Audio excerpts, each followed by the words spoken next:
എല്ലാ വിദ്യാർത്ഥികൾക്കും പുതിയൊരു വീഡിയോയിലേക്ക് സ്വാഗതം.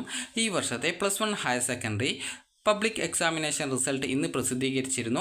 അപ്പോൾ വിദ്യാർത്ഥികൾക്ക് ഈ ഒരു പ്രതീക്ഷിച്ച മാർക്ക് ലഭിച്ചിട്ടില്ല, അതുപോലെ തന്നെ നിങ്ങൾക്ക് റീവാലുവേഷൻ അപേക്ഷിച്ച് കഴിഞ്ഞാൽ മാർക്ക് കൂടും, അങ്ങനെയൊക്കെ പ്രതീക്ഷയുള്ള വിദ്യാർത്ഥികൾ ഉണ്ടെങ്കിൽ റീവാലുവേഷൻ, സ്ക്രൂട്ടിനി, ഫോട്ടോ കോപ്പി, അതായത് സൂക്ഷ്മപരിശോധന, ഫോട്ടോ കോപ്പി എന്നിവയ്ക്കുള്ള അപേക്ഷകൾ വിദ്യാർത്ഥികൾക്ക് ജൂൺ 4-ാം തീയതിക്കകം വിദ്യാർത്ഥികൾക്ക് നിങ്ങൾ ഏത് സ്കൂളിലാണോ +1 പരീക്ഷയ്ക്ക് രജിസ്ട്രേഷൻ ചെയ്തിട്ടുണ്ടായിരുന്നത് ആ ഒരു സ്കൂളിലെ പ്രിൻസിപ്പാളിന് അപേക്ഷാ ഫോമും അതുപോലെ അപേക്ഷാ ഫീസും നൽകേണ്ടതാണ്.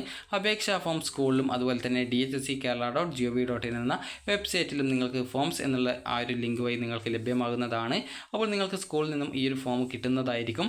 അപ്പോൾ വിദ്യാർത്ഥികൾക്ക് റീവാലുവേഷൻ ആയിട്ടുള്ള ഫീസ് എന്ന് പറയുന്നത് 500 രൂപയും, സ്ക്രൂട്ടിനിക്ക് അതായത് സൂക്ഷ്മ പരിശോധനയ്ക്കുള്ള ഫീസ് 100 രൂപയും, ഫോട്ടോ കോപ്പിക്ക് 300 രൂപയുമാണ് ഫീസ് വരിക. അപ്പോൾ വിദ്യാർത്ഥികൾക്ക് ഈ ഒരു നിർദ്ദിഷ്ട ഫോറത്തിലുള്ള അപേക്ഷകൾ വിദ്യാർത്ഥികൾ നിങ്ങളുടെ അതായത് നിങ്ങൾ പരീക്ഷയ്ക്ക് രജിസ്ട്രേഷൻ ചെയ്ത സ്കൂളിൽ നിങ്ങൾ ഉത്തരക്കടലാസിൻ്റെ അതായത് ഈ ഒരു ഫോട്ടോ കോപ്പി, അതുപോലെ സൂക്ഷ്മപരിശോധന, അതുപോലെ പുനർമൂല്യനിർണ്ണയം എന്നിവയ്ക്കുള്ള അപേക്ഷ നിങ്ങൾക്ക് ആ ഒരു സ്കൂളിലെ പ്രിൻസിപ്പാളിന് നൽകാവുന്നതാണ്. അപ്പോൾ ലക്ഷദ്വീപ്, അതുപോലെ ഗൾഫ് രാജ്യങ്ങൾ എന്നിവിടങ്ങളിലെ ഹയർ സെക്കൻഡറി സ്കൂളിലെ വിദ്യാർത്ഥികളുടെ അപേക്ഷാ ഫീസ് ഡിമാൻഡ് ഡ്രാഫ്റ്റ് വഴി അതായത് അതർ സ്കൂൾ പ്രിൻസിപ്പൽമാർ നൽകുന്നതായിരിക്കും. അതുപോലെ തന്നെ വിദ്യാർത്ഥികൾക്ക് അതായത് നിങ്ങൾക്ക് ഈ ഒരു റീവാലുവേഷന് ശേഷം 10% മാർക്ക് കൂടുകയാണെങ്കിൽ ആ ഒരു പൈസ തിരികെ റീഫണ്ടായിട്ട് കിട്ടുന്നതാണ്.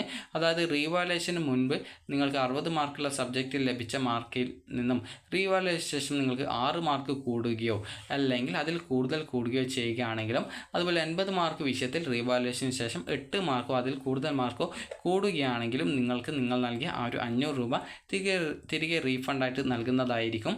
അതുപോലെ തന്നെ വിദ്യാർത്ഥികൾക്ക് ഈ ഒരു 6/6/2024 തീയതിക്കുള്ളിലാണ് ഈ ഒരു വിദ്യാർത്ഥികളുടെ അപേക്ഷകൾ സ്കൂൾ പ്രിൻസിപ്പൽമാർ അപ്ലോഡ് ചെയ്ത് നൽകുന്നത്. അതുകൊണ്ട് തന്നെ വിദ്യാർത്ഥികൾ ഈ ഒരു ജൂൺ 4-ാം തീയതിക്കകം ഈ ഒരു അപേക്ഷകൾ നിങ്ങളുടെ +1 പരീക്ഷയ്ക്ക് രജിസ്ട്രേഷൻ ചെയ്ത സ്കൂളിലെ പ്രിൻസിപ്പാളിന് ഈ ഒരു അപേക്ഷാ ഫോമും അത് ഫില്ല് ചെയ്യുകയും ആ ഫോം സ്കൂളിൽ നിന്ന് കിട്ടും. പ്ലാറ്റ്ഫോമും അതുപോലെ തന്നെ നിർദ്ദിഷ്ടമായിട്ടുള്ള ഫീസും സഹിതം നിങ്ങൾക്ക് ഈ ഒരു അപേക്ഷ നൽകാവുന്നതാണ്. അപ്പോൾ റീവാലുവേഷൻ ആയിട്ടുള്ള ഫീസ് എന്ന് പറയുന്നത് 500 രൂപയും, സൂക്ഷ്മ പരിശോധനയ്ക്ക് 100 രൂപയും, ഫോട്ടോ കോപ്പിക്ക് 300 രൂപയുമാണ് ഫീസ് വരിക. അപ്പോൾ നിങ്ങൾക്ക് ജൂൺ 4-ാം തീയതി വരെ ഈ ഒരു അപേക്ഷകൾ നിങ്ങൾ ഏത് സ്കൂളിലാണോ +1 പരീക്ഷയ്ക്ക് രജിസ്ട്രേഷൻ ചെയ്തിട്ടുണ്ടായിരുന്നത് ആ ഒരു സ്കൂളിലെ പ്രിൻസിപ്പാളിന് നൽകാവുന്നതാണ്. അപ്പോൾ നിങ്ങൾക്ക് ഈ ഒരു വീഡിയോ ഉപകാരപ്രദമായിട്ടുണ്ടെങ്കിൽ ലൈക്ക് ചെയ്യുക, ഷെയർ ചെയ്യുക. Thank you for watching.